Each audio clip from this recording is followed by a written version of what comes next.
you describe your role at Planned Parenthood and the main responsibilities it entitles? Yeah.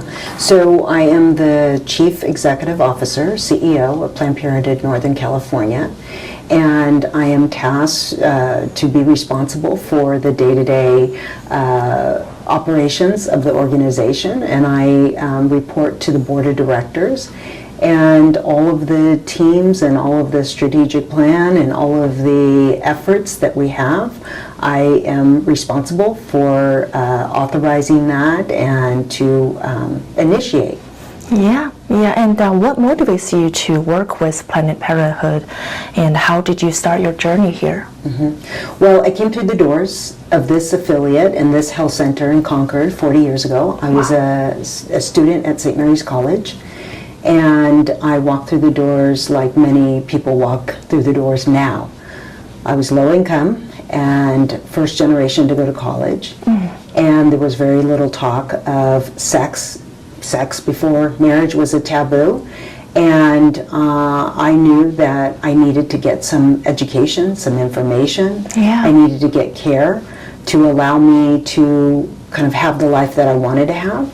And more importantly, to finish my college education, because I had a lot of girlfriends who got pregnant in their freshman and sophomore year and some went home and never to return to college. And I was horrified at the possibility of that happening. Yeah. And so I think this Planned Parenthood experience had everything to do with my future. And 40 years later, here I am, honored to be the CEO of the very first Planned Parenthood that gave me care. Wow, this is really inspiring.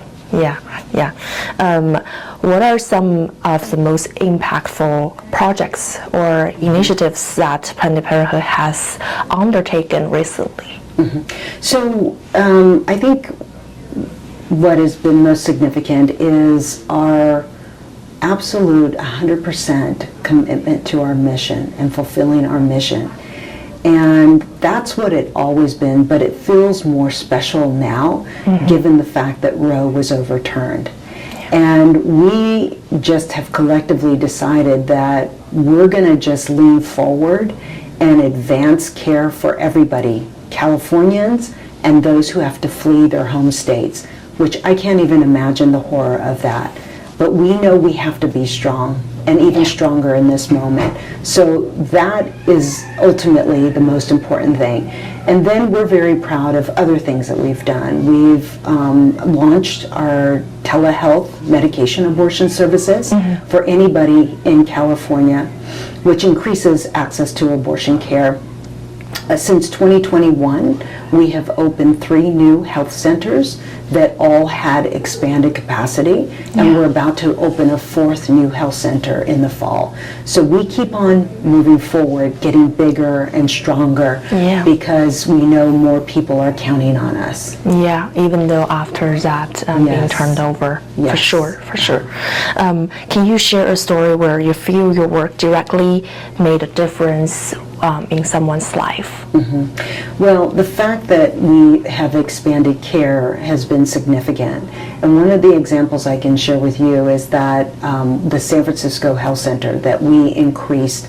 And by increasing the capacity, we were able to perform abortions up to 18 weeks gestation. Prior to that, we were limited. Okay. And the first week that we began to do that, we served and cared for one of our patients who was 17 weeks. And if we weren't there for this person, I don't know where she would have gotten care.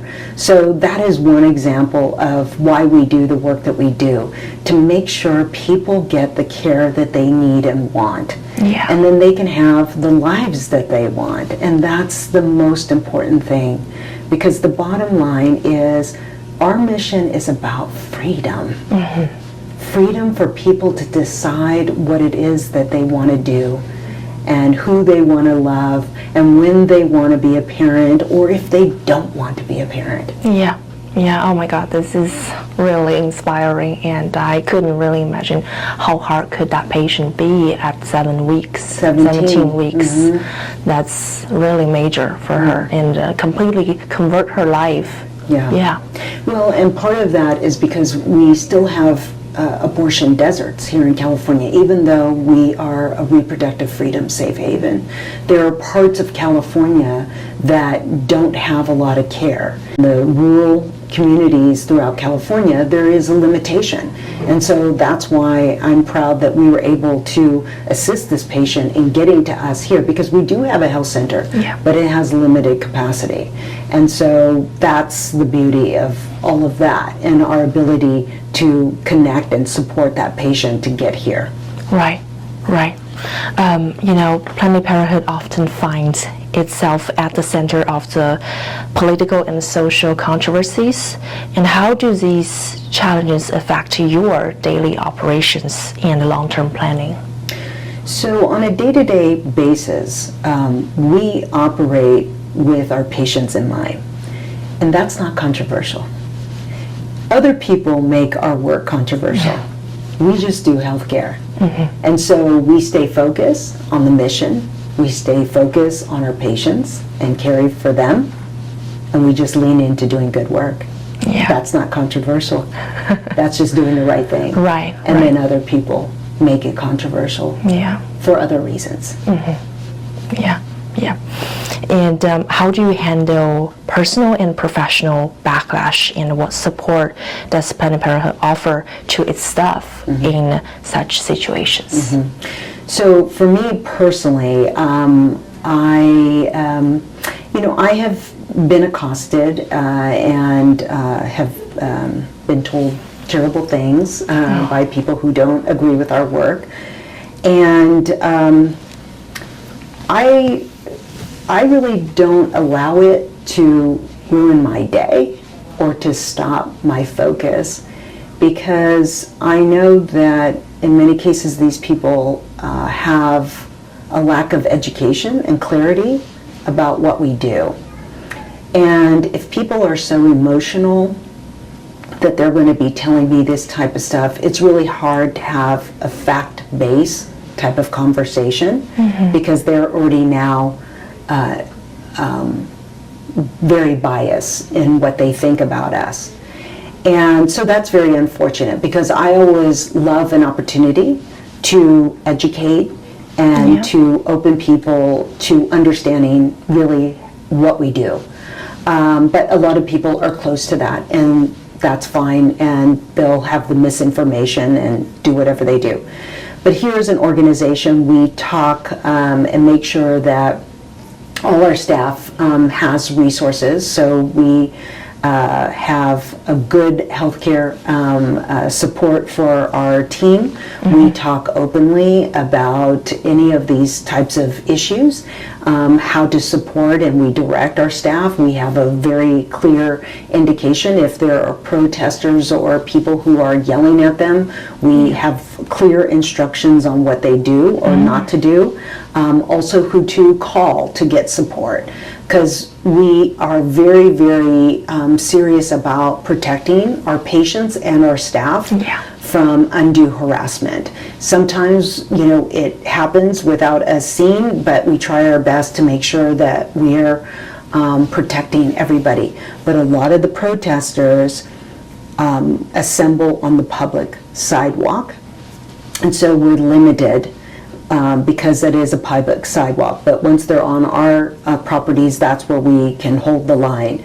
We communicate with the police departments if protesters get out of control and out of hand, or if our patients start complaining to us if they come into the health center, if they have been a victim of verbal assault of any kind. So, wow. Yeah, wow, it's really a lot for you guys to make sure you stay with your mission and provide the protection Absolutely. within. Based on the research I read on the New York Times, that 21 states has banned abortion or restrict the procedure earlier in the pregnancy than the standard set. And so what has Planned Parenthood Northern California has seen an increase of the patients coming from other states? Yeah. So since the Roe has been overturned, we have seen an increase in our abortion care by 38%. Wow. Our best estimate is probably 24-26% patients increase coming from out of state. It's difficult to know exactly, precisely, because some of these out-of-state patients may not share their out-of-state address because they may be coming and staying with a family or friends, and that's the situation where it's just very tragic and horrifying that people feel scared because they fear that they go home and they might be prosecuted for coming to California for abortion care. So they'd rather us not know what state they're coming from. But that's the reality of what our patients are going through this time. It's really sad. Oh my God. Can you even imagine? No. You know, having to be in secrecy. It's shameful. It's absolutely shameful. It's women's right should be have that freedom to choose. That's right. Yeah. Yeah. Education, things you mentioned, is a significant part of Planned Parenthood's mission.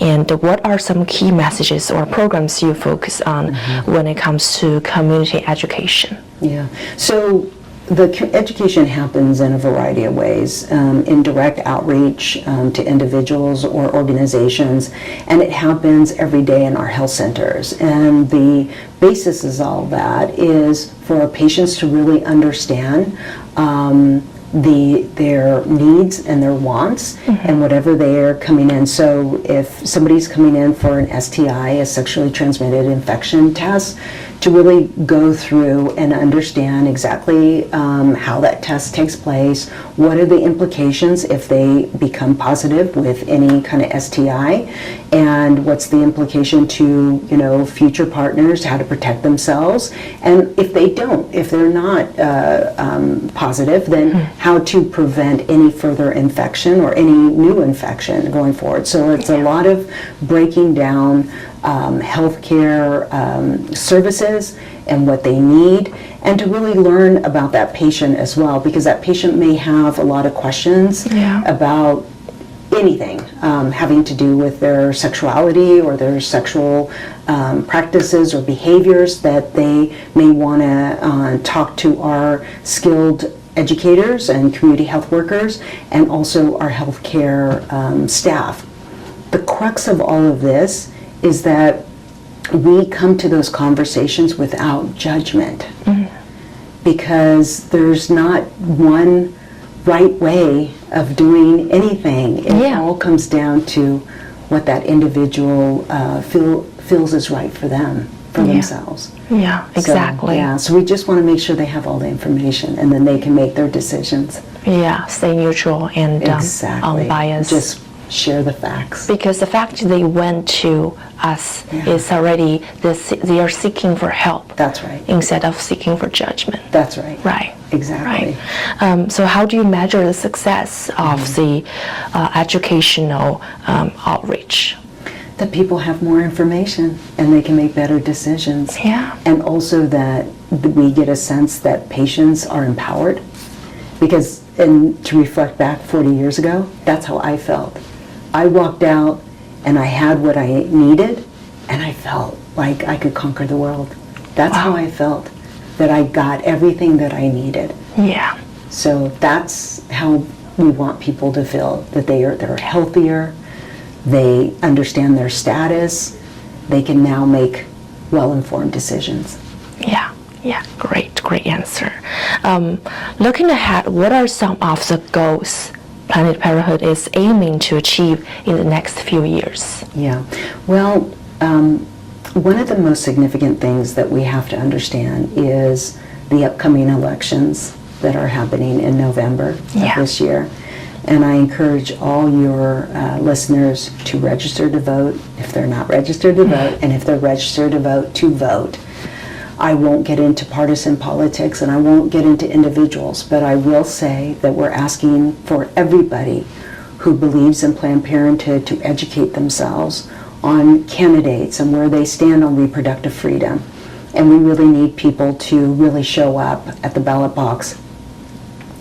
Because if we have a hostile administration or Congress, then we'll have to make different plans because, we hope that we have the ability to continue to operate and function and to serve patients. There is a threat of a national abortion ban that people are talking about. Yeah. And that would have some serious implications to us in California if anything like that was to pass. So, again, I'd like to give you a whole laundry list of things that we have planned, but again, in a few months, will dictate what that looks like. And we are prepared either way to continue on in our mission. But we'll have to pivot accordingly based on what the outcomes are of the election. Because here's the last thing I want to emphasize. The fact that Roe was overturned, it got overturned because that was due to an election outcome. Mm-hmm. And so people have to understand these are the implications of that. And most Americans were in denial about the possibility of Roe being overturned. Yeah. And they let their guard down, and this is what happens. And so we have to learn from that and make sure that we make the right decisions going forward. Yeah, really need to be alert from that. Are there any new services or projects in the pipeline that you are particularly excited about? Yeah. So as I mentioned earlier, we are opening another brand new health center in the fall. Mm-hmm. And so that'll be a total of 4 since 2021, which is beautiful because we keep on telling people we're increasing our footprint for reproductive freedom. Because every time we're able to open a health center that is more expansive, that means more patients get care. Yeah. And we're very, very proud of that.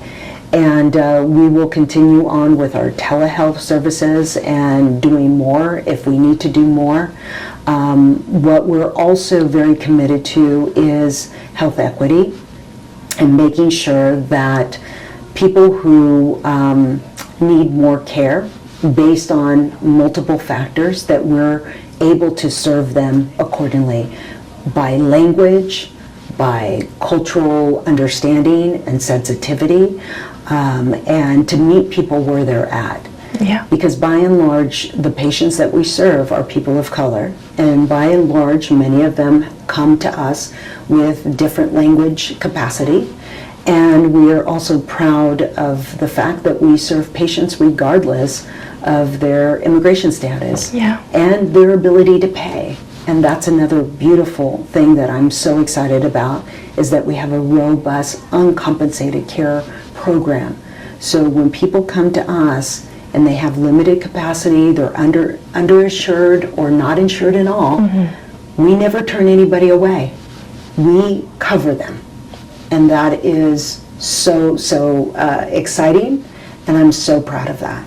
Yeah, wow. Yeah. Are those tele-services during COVID has been utilized a lot too? Yes, they are very, very robust, and very quickly we saw an increase take place, and it continues to grow. Yeah, absolutely. So how has working at Planned Parenthood influenced your views on healthcare and reproductive rights? Well, I feel like I came to this role with already a very good understanding of reproductive rights and the importance. I mean, I really came here because I believe so strongly in abortion rights and abortion access and everything that we offer here. So I think I'm even more committed as a result of my work here. As far as healthcare, it has made me more hopeful that we represent a way for all healthcare providers to behave and provide care. And what I mean by that is the way that we are so non-judgmental and meet our patients where they're at. Sometimes I know that I can go and get health care in different settings and feel like there's a disconnect, right? And that people are maybe not listening to me. And so I feel like Planned Parenthood, Northern California, offers a way for everybody to treat patients with dignity and respect and with care and compassion and empathy. Yeah, that's amazing. Yeah. What have you learned about yourself through your work at this organization? What I've learned is that when I believe in something really, really strongly, nothing can stop me. Wow. Yeah. Yeah, that's why where you are at after 40 years, you can definitely conquer your dream and you can continuously really inspiring other women. Right, right. And so last questions, and what advice would you give to someone who is considering a career in nonprofit organizations, especially in sectors as challenging as reproductive health? I would say follow your truth and follow your heart. That's the main thing, because those who work for us believe very strongly in what we do, because we do surveys every year, and one of the questions is, how committed are you to the mission? And it's almost like 100%. So that's a beautiful thing, that you really, really have to know that this is your truth and this is your commitment. And for anything, if you are to join another nonprofit that is environmental issues or anything else, economic development, just believe that it is your truth and that you can feel inspired and you can feel motivated to advance that mission. That's important. So you have to find your right place. Yeah, find that mission that's really Speaks to you. Right, speaks to you. How can the public better support Planned Parenthood and its mission? Yeah, so we always encourage people, if they are able to do so, is to support us and donate to ppnorcal.org. And it's very important because we really do rely on our donors supporting us every year, and that's frankly the way that we can provide the uncompensated care. And some of the new health centers that we built were built because donors gave to us, gave generously, and we were able to open those new health centers. So that is a critical part of the equation. Yeah. Well, thank you so much, and that's all the questions I have.